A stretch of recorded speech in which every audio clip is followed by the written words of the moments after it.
নমস্কার বন্ধুরা, আজকের গল্প পাঠে আপনাদের সবাইকে স্বাগত জানাই। তবে চলুন আজকের গল্প পাঠ শুরু করা যাক। আজকের গল্পের নাম ননিবালার আচার বাড়ি। তবে চলুন গল্প পাঠ শুরু করা যাক। বাড়িটা ছিল সুধাকান্ত। তিনি গত হয়েছেন বহুদিন। এখন বাড়ির অলিখিত মালিক তার স্ত্রী ননিবালা। কারণ বছর চারেক হলো একমাত্র ছেলে মণিকান্তকেও করোনায় টেনে নিয়েছে। তারপর থেকে একমাত্র নাতি ভরসা। তাকে নিয়েই ননিবালার টানাটানির সংসার। বাপটা চলে যেতেই নাতি অন্যদের জমিতে যোগানদারের কাজে লেগে পড়েছে। এতদিন সংসারটা যেমন বেতো ঘোড়ার মতো কোনো মতে ঠুকঠুকিয়ে চলছিল, এখন তার তেমনটা নেই। চলার গতি অনেকটাই বেড়েছে। অবশ্য এই গতির পিছনে রয়েছে ননিবালার হাত যশ। গ্রামের কোনো বাড়িরই তেমন কোনো নাম থাকে না। লোকের বাড়ি চিনতে হয় মালিকের নামে বা তার ছেলের নামে। যেমন এতদিন ছিল বাড়িটা ছিল সুধাকান্তর বাড়ি, হঠাৎ তা হয়ে গিয়েছিল একদিন ননিকান্তর বাড়ি। অবশ্য এরপরে তা তার ছেলে গোপীকান্তের নামে হওয়ার কথা, তার আগে হয়ে গেল তার ঠাকুমার নামে। আজ লোকে সেই বাড়িকে চেনে ননিবালার আচার বাড়ি নামে। এইভাবে বারবার বাড়ির নাম পাল্টালে বাড়িটা তো খারাপ লাগার কথা, কিন্তু এবার আর তেমনটা লাগলো না। এ নামটায় বেশ একটা টক ঝাল মিষ্টি গন্ধ রয়েছে।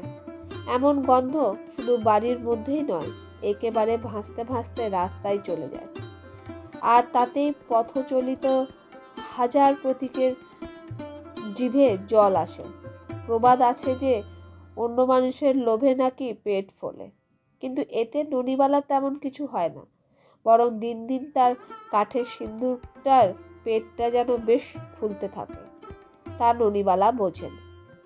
এ কি আর আজকের অভ্যেস? সেই কবে থেকে ননিবালা তার মা গিরিবালাকে বিভিন্ন মরশুমি ফলের অনেক আচার তৈরি করতে দেখতেন।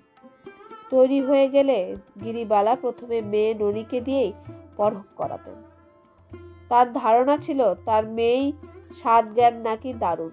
শুধু তাই নয়, তিনি জনে জনে বলতেন, আমার এই ছোট্ট মেয়েই এমন স্বাদ জ্ঞান যে সে বড় হলে ভালো রাঁধুনি হবে। অবশ্য বিয়ের পরে এমন সুনাম ননিবালার কপালে জোটেনি।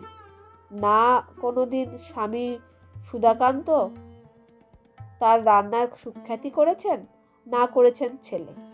মায়ের সেই কথা মনে করলে আজও ননিবালা একটা চাপা দুঃখ গলার কাছে এসে আটকে থাকে। তবে তা অনেকটাই পুষিয়ে গেছে আচার তৈরি শুরু করার পর থেকে। কেউ তার এমন আচারের অন্তর্নিহিত খবর জানতে চাইলে ননিবালা প্রথমে মিচকি হেসে শুধু বলেন, এ আবার আমার রক্তের মধ্যেই আছে। এর বেশি তিনি আর কোনো উচ্চবাচ্য করেন না। বাড়িটি মাটির কোটা বাড়ি। গ্রামের বাড়ি যেমন হয়, তবে বাড়িটির একটি ছাদ রয়েছে কাঠের পাটাতন দেওয়া। তার উপরে রয়েছে খড়ের ছাউনি। সেই ছাদের সামনেটায় কিছুটা বাড়ানো রয়েছে। ইদানিং যেমন পাকা বাড়ির ছাদের সামনেটা কিছুটা বাড়িয়ে গৃহকর্তারা ফুলের টব রাখেন, তেমন।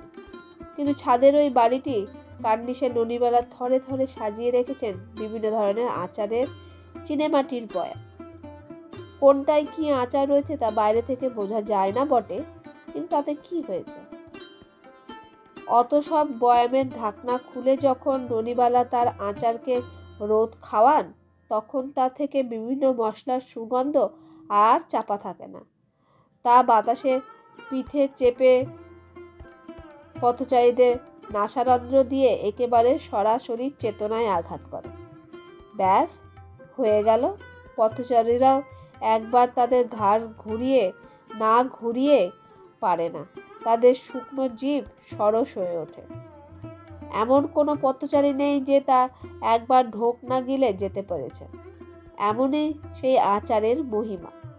ননিবালা ভাবতে পারেনি যে তার এই সামান্য আচারের ব্যবসাটা আজ এতটা ফুলে ফেঁপে উঠবে। তিনি প্রথমে শুরু করেছিলেন তেঁতুলের কাসুন্দি দিয়ে। সকলেই কাছে নামটি ছিল নতুন। সবারই কিছু ছিল ধারণা ও কৌতূহল। সবাই প্রথমে ভেবেছিল জিনিসটি হবে আমশস্যে কাসুন্দির মতো কিছু, কিন্তু বাজারে আসার পরে দেখা গেল ব্যাপারটা একেবারেই উল্টো। একটি দেখতে একটি ছোট গুলির মতো, খেতে মনে হয় যেন শস্যের বল। আহা, কি অপূর্বই নয় এর টক ঝাল মিষ্টি স্বাদ, যেন একটাই আঁশ মেটে না। পাড়ার মহিলারা চেয়েছিলেন এই আচারের রেসিপিটা জেনে তারাও না হয় বাড়ির জন্য বানাবেন, এতে অন্তত ননিবালার ব্যবসার কোনো ক্ষতি হবে না। কিন্তু ননিবালা এ ব্যাপারে একেবারে মুখে তালা লাগিয়ে রেখেছিলেন। যতই প্রিয় লোক হোক না কেন, তিনি কারো কাছে কোনো আচারের ব্যাপারে মুখ খুলতেন না। এমনকি পাড়ার লোকেরা ননিবালার একমাত্র আদরের নাতি গোপীকান্তকেও অনেক লোভনীয় খাবার খাইয়ে যদিও বা রাজি করালো, কিন্তু সেও ঠাকুমার কাছে থেকে মূল মন্ত্রটি আনতে পারল না। কারণ ননিবালা ঠিক ধরে ফেলেছিলেন যে কেউ না কেউ তার সরল নাতিটিকে ভুলিয়ে গোপন রেসিপিটি জানতে চাইছে। তাই তিনি নাতিকেও বলেননি বীজমন্ত্রটি। বাড়ির বাগানে রয়েছে একটি সজনে গাছ। এই গাছটি কোনো ঋতু মানে না, সারা বছরই সে ফুল ফলে আর ফলকা ডালগুলোতে ভরিয়ে দেয়। কখনো তা এতটাই হয় যে ডাল ভেঙেও পড়ে। যাদের বাড়িতে সজনের গাছ নেই তাদের ডেকে এই আগে ননিবালা অনেক সজনে ডাঁটা দিয়েছেন। কিন্তু একদিন জানালা দিয়ে ফলন্ত গাছটার দিকে তাকিয়ে হঠাৎ ননিবালার মনে হলো এই ডাঁটাকে কাজে লাগানো যায় না। শরীরের পক্ষে যেহেতু এই গাছের পাতা, ফল, ফুল এবং ডাঁটা ভীষণ উপকারী, তাহলে এমনভাবে একে কাজে লাগাতে হবে যাতে লোকের শরীরের উপকারের জন্যই তা কেনে। যেমন দীর্ঘদিন জ্বরের পরে মুখের বিষাদ কাটানোর জন্য। ননিবালা অনেক ভেবে শেষে একটা রেসিপি তৈরি করলেন। গোপীকান্তকে দিয়ে বেশ কিছু সজনের ডাঁটা পাড়ালেন। কিছু ডাঁটা চচ্চড়ির জন্য রেখে বাকিগুলোকে 2 ইঞ্চি করে কেটে গরম জলে প্রায় আধা ঘন্টা ডুবিয়ে রাখলেন। এতে সজনের বুড়ো গন্ধটাও চলে গেল, আবার অনেকটা নরমও হয়ে গেল। এরপর তা সামান্য চটকে নিয়ে ভালো করে কড়া রোদে শুকিয়ে দিলেন ননিবালা। তারপরে যখন ডাঁটাগুলো একেবারে শুকিয়ে গেল, তখন শুকনো খোলায় সামান্য জিরে, কালো জিরে, মৌরি, ধনে এবং সর্ষে ভেজে তা গুঁড়ো করে নিলেন। ব্যাস, এইবার ননিবালা যে কড়াইয়ে আচার করবেন তাতে সামান্য তেল দিয়ে কটা শুকনো লঙ্কা এবং কটা কারি পাতা সমেত ওই ডাঁটাগুলোর সঙ্গে শুকনো খোলায় ভাজা মশলা গুঁড়ো পরিমাণ মতো ফোড়ন দিয়ে সামান্য নাড়াচাড়া করে দিলেন, যাতে সজনের ডাঁটার গায়ে মশলাগুলো লেপ্টে থাকে। এরপর বেশ কিছুটা গুড় দিতে তা ক্রমশই গলতে শুরু করে। ননিবালা খুব সাবধানে নাড়তে লাগলেন যাতে ওই ডাঁটার গায়ে তা ভালো করে লেগে যায়, কিন্তু গুড় যেন কড়াইয়ের নিচে লেগে না থাকে, তাহলে তার গন্ধ আচারে লেগে যাবে। ননিবালা গুড়ের পরিমাণটা বেশি দেয়নি, কারণ এ তো আর কাঁচা আমের মিষ্টি আচার নয়, তাছাড়াও সজনের ডাঁটাও খেতে টক নয়। এই নতুন আচার খেয়ে প্রথমে গোপীনাথের চোখ কপালে উঠে গেল, বরং পরে খরিদ্দাররা এতটাই মোহিত হয়ে গেল যে ননিবালার সজনে গাছ কয়েক মাসের মধ্যে একেবারে ন্যাড়া হয়ে গেল।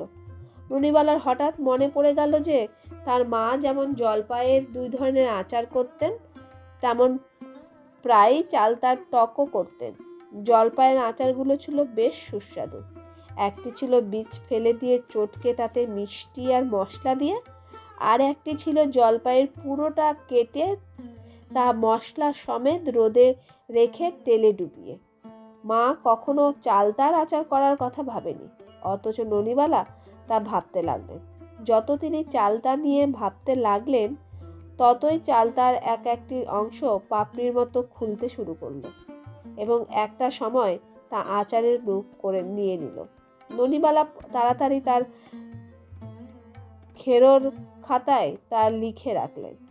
এই খাতাটি হচ্ছে ননিবালার 7 রাজার ধন, তাই খাতাটি সিন্ধুকেই থাকে। এবার একটি চালতার খোলস ছাড়িয়ে তাতে ভালো করে ধুয়ে ঢেকিতে কিছুটা থেতো করে কড়া রোদে শুকিয়ে দিলেন। ব্যাস, এরপর ননিবালার নিজস্ব ফর্মুলা মশলা এবং গুড় দিয়ে তৈরি হয়ে গেল মিষ্টি আচার।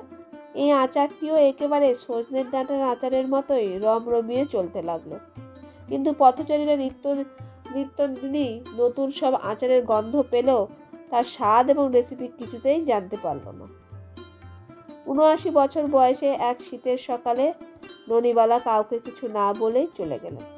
বয়স এবং পরিশ্রমের ভার তিনি আর হয়তো বইতে পারছিলেন না। বাড়িতে ভিড় হলো, যেমন সব বাড়িতেই হয়।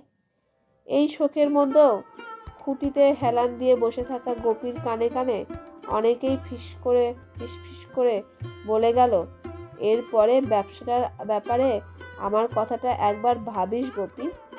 গোপী সেই মুহূর্তে এইসব কথা শোনার মতো মনের পরিস্থিতি ছিল না। তাই সে অপালক চোখে আঙিনার কোণে নিম গাছটার দিকে তাকিয়ে থাকলো। ওর দৃঢ় বিশ্বাস হলো যে তখনও ঠাকুমা ওই গাছটায় বসে লোকেদের রঙ্গতামাশা দেখছেন আর আদরের গোপীকে হাত নেড়ে বারণ করছেন। গোপীকান্ত ননিবালার শ্রাদ্ধ ধারধানা করেই শেষ করলো। শুধু পাড়ার লোকেরাই নিমন্ত্রিত ছিল, ভাতের ঝামেলা রাখেনি। তার বদলে ছিল পরোটা এবং কয়েক রকমের আচার। এই আচার খাওয়ার জন্যই তো এতদিন প্রতিবেশীরা হাপিত্তেশ করে বসেছিল।